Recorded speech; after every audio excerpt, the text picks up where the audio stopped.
Black people, what's going on? I hope you guys are having a good day. My name is Dr. Boyce Watkins, and welcome to drboycetv.com, the home for intelligent Black people. Today, I'm going to talk about Will Smith. Will Smith was on my mind. I read a really interesting article, and the article that talked about Will Smith was actually the Entrepreneur's Handbook. And the title of the article is How Will Smith Went from $2.8 million in debt to $350 million in cash. And the article's by a guy named Joseph Mavericks. And I thought that this article, this Will Smith piece, was good.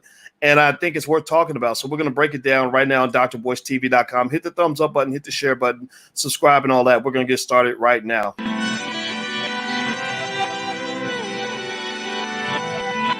Here we are, clan the isms, cataclysm, great. Our people out here struggling, trying to make it in this state. Everybody out here doing it, but we the ones who late. Now family, we the ones who gotta delegate. Get that money in the power, never be fake. Stick to cosign for 3. What did he say? Create jobs, support our own. Educate the same and buy back your home. Got 3 degrees, triple 10. 3 PhDs, now we on the CNN. DBTV, let's talk about negligence. Ignorance is bliss, but we can turn it to intelligence. Believe none of what you hear, half of what you see. Let's break it down here on Dr. Boyce TV. Here we are.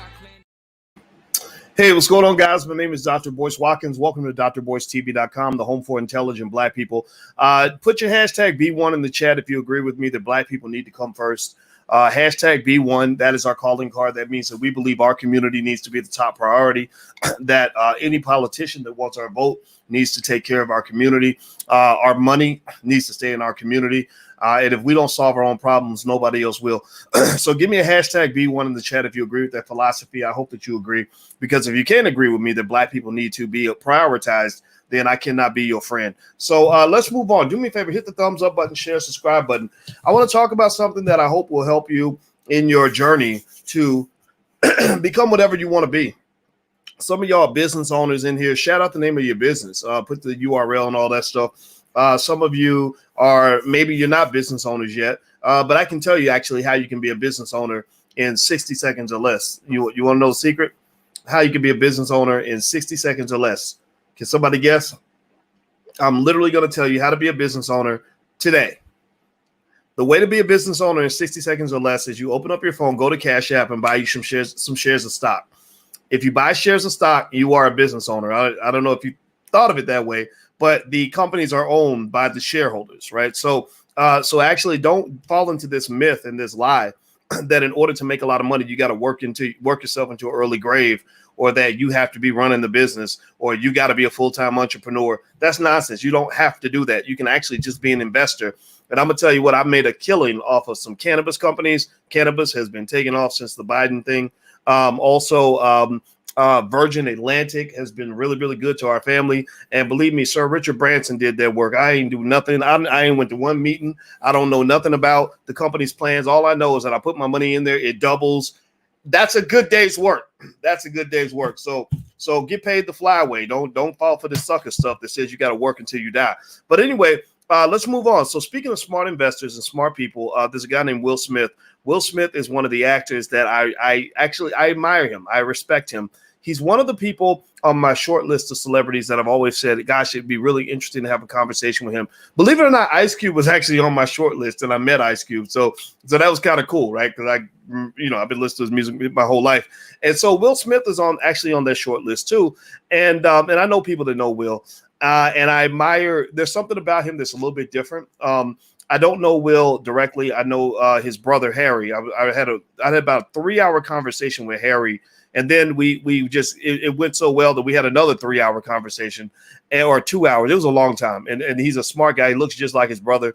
He's also into finance.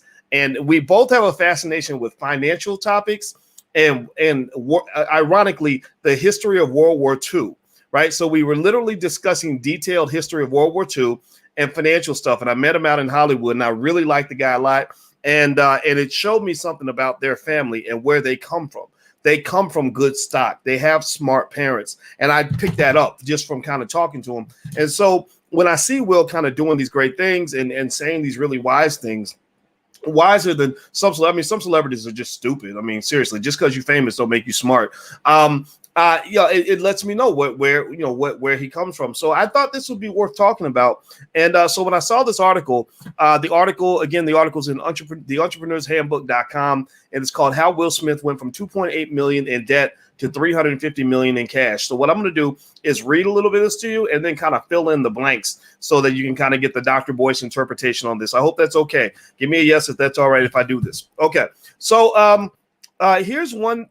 So what they did was they laid out a few little tips in terms of how Will lives his life based on their interpretation. And again, I'm going to add a couple things here, but he says, don't build a wall, lay a brick.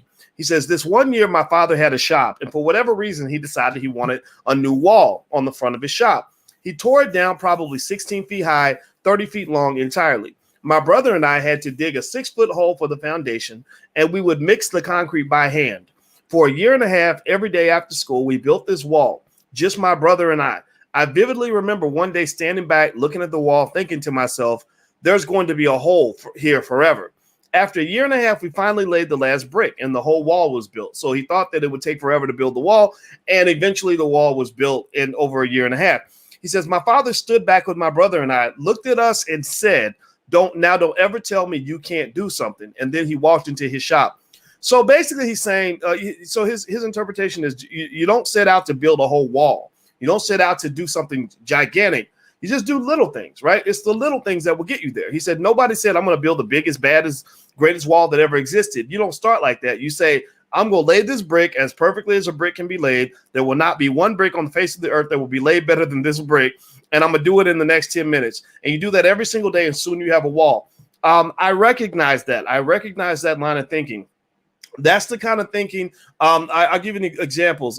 If you're a football fan, and you watch, some of the best football players, whether you're talking about the Patrick Mahomes of the world, the Tom Brady's of the world, they kind of just line up for every snap, right? Even if the team's down by 3 touchdowns, they line up for every snap. They execute every play with precision. And and I think you can look at life that way.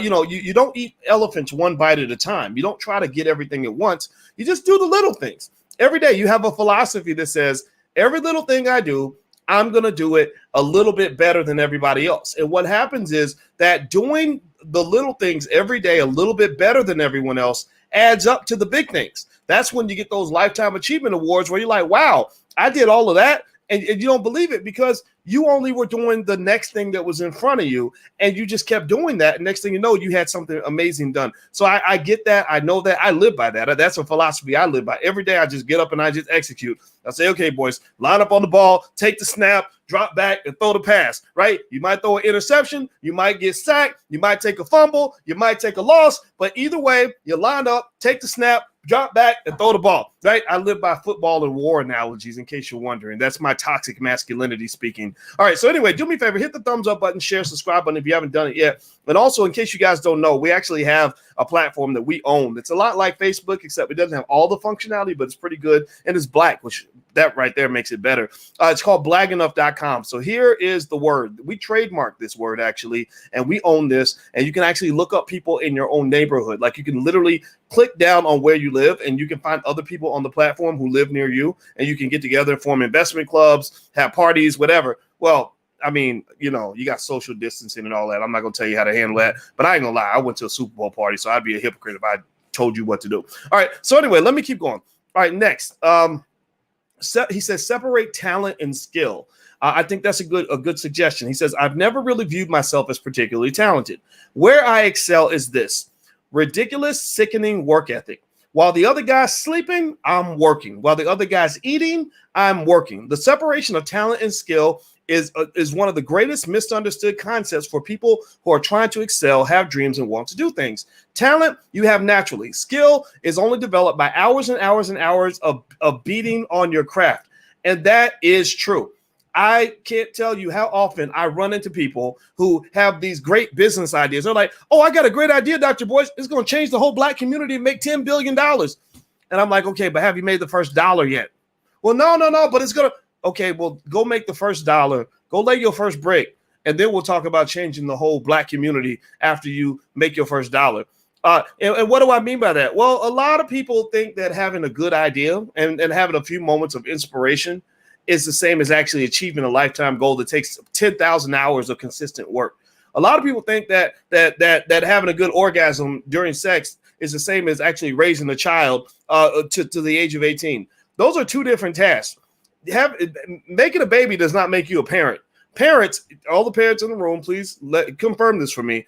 Being a parent requires thousands and thousands and thousands of hours of you consistently doing the same thing every single day and doing it to the best of your ability. Because if you mess up, you forget to feed the baby for 2 days in a row, the baby's dead. So literally, that whole idea when he talks about talent versus skill, you're talking about something that you're just sort of born with. You're talking about potential versus realization. Potential that's not realized doesn't matter.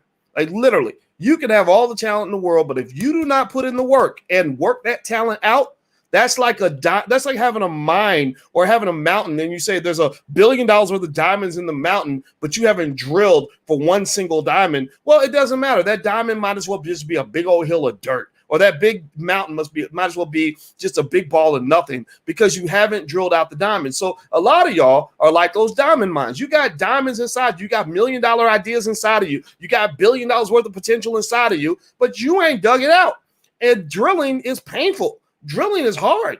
It's really, really tough, right? So if you compare most people to who they are versus who they could be, if they really got their stuff together, it's like this. For everybody, it's like this. So the question is, can you make it like this? Can you get half of that out of there? Because people who even go halfway up, like literally realizing maybe 20 or 30% of their truest potential, those tend to be really outstanding people, believe it or not, because most people are down here at 2%, 5%, 0%. So don't be one of those 0% people. Be at least a 30%er, like at least do a third of what you could be doing. So I like that. I like that talent versus skill. That's critically important. People that are good at almost anything understand that it is the amount of time you spend learning how to do something that makes you great. So having a good idea means nothing if you don't put in the work. So it's two concepts that are actually connected. What, right? One is laying one brick at a time, right? Brick, and then you build a big wall. The other is I got the talent, but I'm going to develop the skill, which is just like laying bricks. Every day, I'm going to work on my skill. I'm going to work on my skill. I'm going to work on my skill. Next thing you know, I've done 10,000 hours of the same thing. Then I become a genius. Genius is not just something you're born with. Genius is something that is developed and evolved by you getting a habit of consistently doing the same thing every day. Michael Jordan was a basketball genius, not because he was born 6'6". Thousands of men are born 6'6", not because he could jump high. Lots of men have a high vertical leap. Michael Jordan was a basketball genius because he spent tens of thousands of hours in the gym and spent more time in the gym than everybody else. And that allowed his talent to come out. He dug for the diamonds and he dug deep. That's why he's a champion and most people are not. Hit the thumbs up button, hit the share button, hit the subscribe button. By the way, there's my Twitter. Please follow me on Twitter if you want to hang out and have. I like to use my platforms for smart things. I know a lot of people like to get up there and share stupid jokes and make dumb comments, but well, sometimes I make dumb comments, but most of the things I do, I like to challenge your thinking. So if you're open-minded and you believe in free thought, then my Twitter is a good place to go. It's Dr. Boyce Watkins 1. All right. So next, he says, have a mission statement. He said, I've had a mission statement for probably the past 10 years. For the last few years, the mission statement has stayed the same. It's been to improve lives. I want my life, work, family to mean something. If you are not making someone else's life better, then you're wasting your time. Your life will become better by making others' lives better. I like that a lot, and I believe that he lives that philosophy. I heard him say something one day that I really vibed with, that I really related to, and I love this, is he talked about the joy of being famous. And a lot of people don't see fame as being joyous. Like a lot of people get to the point where they're triggered and scared and mad and pissed off and feel like everybody's trying to use them or that it's all about them. They become divas or whatever, right? And that can happen. I can see why that could happen because when you are famous, whatever that is, I'm not Will Smith famous, but I've signed enough autographs to make my hand hurt. I've bumped into people on the street all around the world who know who I am. I've dealt with, some of the crazy stuff so I've dealt with just enough to know what it feels like. And the thing about it is that you can either use that and use it to make you into a terrible person, or you use it to say, oh my God, this is amazing. You mean that if I just tell you that I like your outfit, you're gonna really feel good. Like, I can really make your day better if I tell you that you look good in that dress, or that's a really nice suit, or that was a really great idea. So that's pretty cool, right? You hear people that'll say, wow, that means a lot coming from you. I'm like, oh yeah, well, I got more where that came from. Let me tell you some more stuff that's really gonna get you like on cloud 10, that's gonna have you feeling good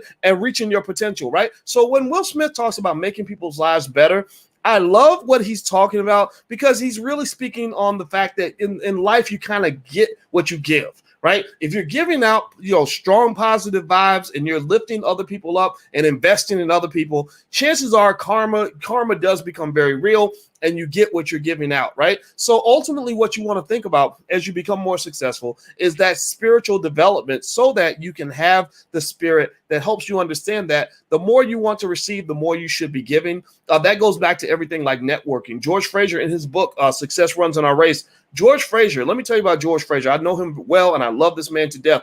George Fraser, his book is required reading in all HBCUs, sold hundreds of thousands of copies. He's an expert in networking. And one thing that's interesting about George is he practices what he preaches. Give me a yes in the chat if you know who George Fraser is. So George basically is a guy who explains that when you want to network, when you want to get something from other people, you give. So when Will Smith is talking about giving, what he's really talking about is the fact that that's how you win in every area of your life. That's how you win in love. That's how you win in economics. Because actually, economic theory is based on a simple idea that says that when you have lots of trust and lots of giving, lots of spending, lots of investment, lots of hiring, you have a strong economy. Because if you're hiring and you're investing and you're spending, then guess what? Those employees that you're hiring are going to come back and spend money in the economy because they're doing well. Banks are making loans, and which allows for investment, which creates jobs, right? Consumers are giving, they're spending money, which is strengthening the businesses, which creates more opportunities, right? So if everybody's in an economy, and a lot of you have economies of love in your household with your spouse or with your family. This is why I've been obsessed with relationships. A lot of people didn't understand. They said, Dr. Boyce, why are you talking so much about relationships lately? Because relationships are the key to everything.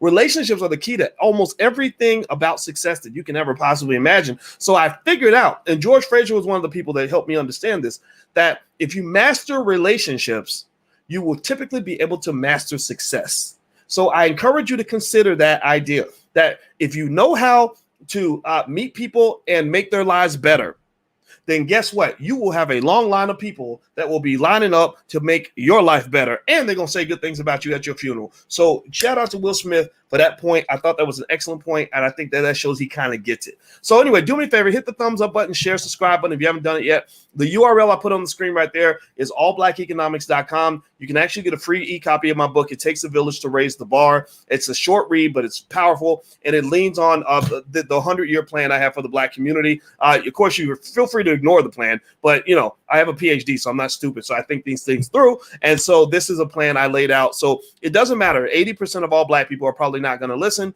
but you're in the talented 10th or the talented 20th because you're here, which means that you make a plan for your family and your descendants. And I guarantee, even if everyone decelerates and drops, you're going to accelerate and elevate. That's what's going to happen. So we're going to have a fork basically in the Black community. Some people are never going to grow. Some people are going to be stuck, but there are going to be a few of you, a big chunk of you, millions of you actually, that are actually going to elevate and actually have more money than white people. So let's shout out to the white people that we're going to have more money than in the next generation. So keep hustling. All right, next, hit the thumbs up button, share, subscribe button. Let me read more of this Will Smith article. Another thing that's stated here, and I'm reading, in case you just got here, I'm reading from the article, how Will Smith went from 2.8 million in debt to 350 million in cash. And I'm going to add some financial stuff. He actually talked about spiritual principles, which I think are important, but I'm going to throw in a couple of financial thoughts that might help you understand this a little bit better. He also talks about having a mission statement. Oh, sorry, we already talked about that. Okay. The next one is, loss is bound to joy. Loss is bound to joy, like pain and suffering are bound to joy. This is a Will Smith quote. Being able to survive something is actually a big part of being able to find the next wave of joy. You appreciate the smaller things. Man.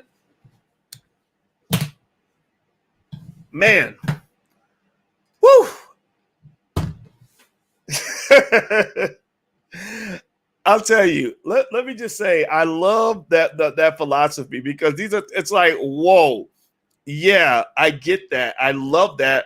And I agree with that, and I'm laughing because that statement, loss is bound to joy, is such a critical thing to understand.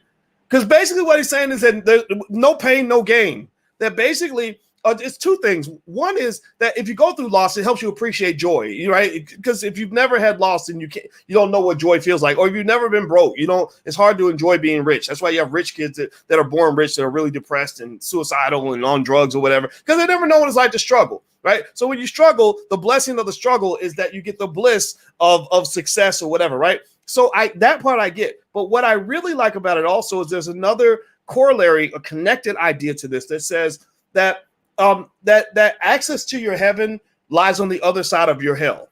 That literally whatever you fear, whatever you are stuck on, whatever bad habit you have that you can't break, you're going to have to go through a hell to break through that bad habit. You're going to have to go through hell to overcome this generational curse or whatever it is that's slowing you down. But the beauty of it is that if you go through that hell, then you can get to the heaven. Also, the last point that I'm picking up on this statement, which I thought was brilliant, is that loss is the greatest teacher that you'll ever have in your life. That there's nothing on earth that will teach you more than just getting your ass kicked. Like Patrick Mahomes, after the Super Bowl, Patrick Mahomes will emerge in the next season wiser than the Dalai Lama. He will be wiser than the Dalai Lama because Patrick Mahomes the invincible, extraordinary Patrick Mahomes took the worst ass whooping of his entire life in front of 100 million people. Patrick Mahomes ain't been beat that bad since kindergarten. Like, that man never gets beat. So you can't tell me Patrick Mahomes is not going to show up with a vengeance. He's going to show up ready to play. He's going to the next level now because he's had his trial by fire, right? Your invincibility gets cracked. Then you go on high alert and your spiritual awareness heightens, and you just literally become Neo in the Matrix. You go to the next level because Patrick Mahomes is not a guy that's going to be crushed by a big loss. Like, he's not built that way. You can tell he's a very strong man. I respect him immensely. So he's going to do the other thing. He's going to take that eat that loss, like gobble it up, feel like crap for a while, experience that loss, and really hate life for a little bit. But then he's going to emerge as Superman. I guarantee it. So when you go through your loss, just know that your loss is your pathway to your joy. Your loss is your pathway to wisdom. There's not a wise person on earth that I've ever seen who can't tell you a story about extraordinary loss or extraordinary pain. Give me a yes in the chat if you understand what I'm saying. There's not a wise person. There's not a talented person. There's not a great person. There's not a great man or woman on this planet who can't tell you a devastating story to go along with their path to greatness. So if you want every day to be easy and fun and comfortable and lollipops and jelly beans, then you're not trying to be successful. You're not trying to be much of anything because it don't work that way. It just doesn't. Growth hurts. Growth hurts. Okay, so anyway, let's keep going. Let me move on. I'm reading this article that's about Will Smith. And do me a favor, hit the thumbs up button, share, subscribe button. And also, I have a life class, and I used to have a price on it, but actually I wanted to do it so bad that we made it free. So it's at blackkeystogreatness.com. That's blackkeystogreatness.com. And all that is, think of it as Uncle Boyce's life class. It's not financial. It's not about stocks and bonds. You guys know my PhDs in finance, but I also have a bigger PhD in life. And I really felt that this would be something where I could share with people the intangibles that come with winning championships in life. It ain't about how many degrees you have. It ain't about how much money you have. It ain't about, I know y'all think that the white man controls your access to any sort of success, wealth, or power. It ain't about none of that. It's the intangibles. And I had to figure that out along the way. And so I put that together, literally everything from time management to overcoming obstacles, dealing with haters, all of that stuff. And it's a philosophy, man. It's a culture. It's like a religion, right? If you have a religion for greatness and you're just like on your knees, like committed to the God of success, whatever that means for you, not in a sick way, not in a sacrilegious sort of way, but like you're really just on it like that and you're just committed at that level, then you really can't be stopped. Like, it really is a spiritual thing. That's why I get so sad when I see so many of our people that have broken spirits that will instantly forfeit the game to the white man before the game even begins. Well, the white man ain't gonna never let us have nothing, so I might as well not learn how to read. I might as well just give all my money away. What's the point in trying? Because white supremacy, they don't let you do nothing unless you can't do nothing. Some of us ain't built like that. Some of us can't just forfeit the game before the game begins.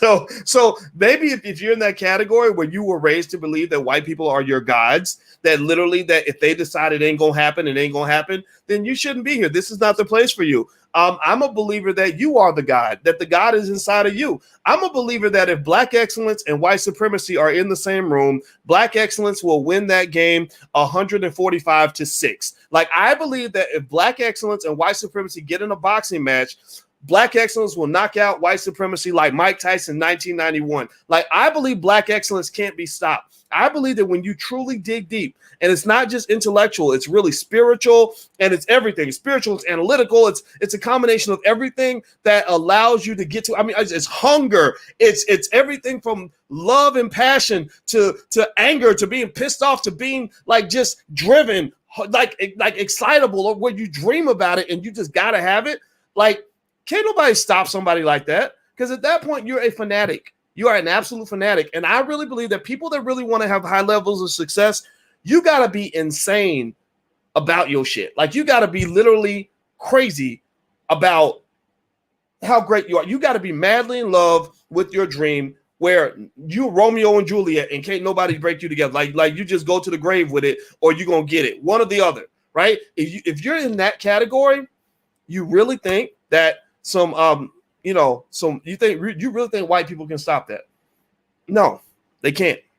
So just know that. Like, let's stop all that slave talk. Like, well, the white folks, if the white folks don't let you do it, it ain't gonna happen. We try, but it can't happen. I don't do that. I don't do slave talk very well. I don't speak slave gibberish. So maybe your job is to free the slaves, right? So go be a slave. The slaves can go be slaves. We'll just come back and free the slaves, because I don't believe that's going to get you where you want to get to. All right. So next point, hit the thumbs up button. Please hit that thumbs up button. Please subscribe to the channel. We need your support because we're building black-owned media, and I really, really would love it if you guys would help us do that. All right. So the last point that Will Smith makes in this article that I thought was great, it's a great quote. He says, "I am motivated by fear." He said, "I have a fear of fear." Yes. There you go. Smart black man. "I hate being scared to do something. It's very simple. What developed in my early days was the attitude that I started attacking things I was scared of." Now, some people may not get that, right? And it's very contradictory. It's in contrast to how some of us were raised. A lot of us were raised in a bowl of fear. Like, a lot of us would literally, fear was the prison that many of us were born into. If you ever want to miss out on life, live your life afraid. Like, live your life constantly worried about all the things that can go wrong, and you will miss everything. Like, literally, you might as well go ahead and just get your AARP card and start planning your funeral, because some people die at the age of 25 but they get buried at 75. Seriously. Seriously, do not ever let people who are addicted to fear, the toxin of fear, become the guiding forces in your life. You can hear them out. They might have legitimate risk. Like he said, risk and danger is real for sure, but fear is a choice. Fear is a choice. And so this is tough. This is where I run in contrast to a lot of people in our community, because maybe you don't see it, but the fear trigger is huge. And people use that. They play on that. They play on it when it comes to getting you to vote for a certain candidate. They play on it when it comes to getting you to buy certain products. They love to scare you because they know that you scare easily, right? So what I would say is that I love what Will said about having a fear of fear. And, it's great because it kind of just says, the danger is going to be out there anyway. And fear does not increase the chances that you're going to be successful. Fear actually increases the chances that you're going to fail. Like, if you're a football player and you go on the field and you're afraid, that increases the chances you will get injured. Like, did you know that if you go out, or if you're a soldier and you go out on the battlefield afraid, then that increases the chances that something bad is going to happen to you, right? So maybe what some people do is they stay off the battlefield, they stay off the football field, right? And it's fine. For those people, maybe they don't have a desire to live. I don't know. But for those of you that really want to live, that want to eat the big piece of chicken, that want to know what it's like to stand on top of something, that want to know what it's like to be free, because freedom, has a lot of the same letters as the word fear. And literally, you can't get freedom if you have fear. People that are fearful don't usually get freedom because freedom is not usually handed out voluntarily. Freedom is typically something that you have to fight for. And if you can't overcome your fear to fight for freedom, then you'll never, ever be free, right? Like, so fear is a prison. Fear is it makes you fit for slavery. Fearful people are put in that slave box. In fact, pay attention. Whenever governments want to take away your freedom, what do? They tag into your fear. They make you afraid, and then they say, we're going to take away all these rights from you because we're going to keep you safe because you're so scared, and I understand you're scared. That's why we want you to sit still. Well, we're going to go out and make all the money. We're going to go out and get all the power. We want you to sit still in fear, because fear is going to be your prison and your excuse for a lack of action and activity. So with that said, I love what Will said about fear. You can't become a Will Smith type success by being afraid all the time. He had to take risks, calculated risks, right? I'm not a big risk taker in the sense of doing stupid things, but if I calculate the risk and I say, okay, there's a chance it ain't going to work out, but if it does work out, it's going to be awesome. Well, why not jump out there and do it? And let me give you a little secret. This is another secret. Will Smith didn't mention this in the article, but he probably knows this because he's a smart guy. When they surveyed older people and they asked them, what do you regret in your life? Like, if you could go back and do it over again, what would you do? They rarely regretted things that they did, but they were very regretful of things they did not do, right? So they have more regrets about things they didn't do than about things they did do. So sometimes it's just jump out there and do it. Just try it. Doesn't work out, that's fine. You'll recover. You'll move on. You'll say, oh, well, it was a great experience. Or you'll find something else that you came out of it. That was like, did you know, I talked about Twitter. Twitter, you may not know this. Twitter was actually the product of a failed company. They created this company. I got to go look up the name of it. But basically, they had all these bells and whistles, and nobody wanted it. Like, they spent all this money on this company. It was a complete failure.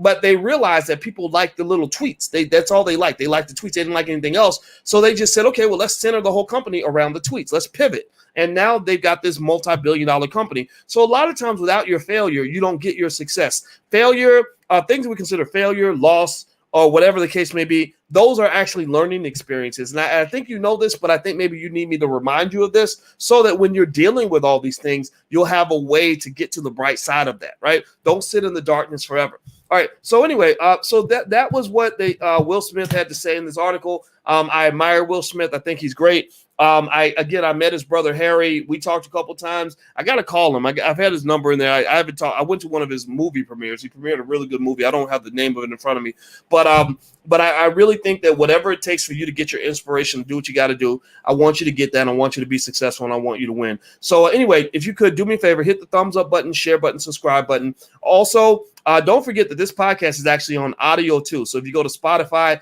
it's called the Dr. Boyce Breakdown on audio. So, or you can go to the drboycebreakdown.com and you can find it if you want to listen to the podcast. So it's totally up to you how you want to do it, but we're all over the place. So have a good night, everybody. It was great talking to you, and I will see you very, very soon. So take care. Peace.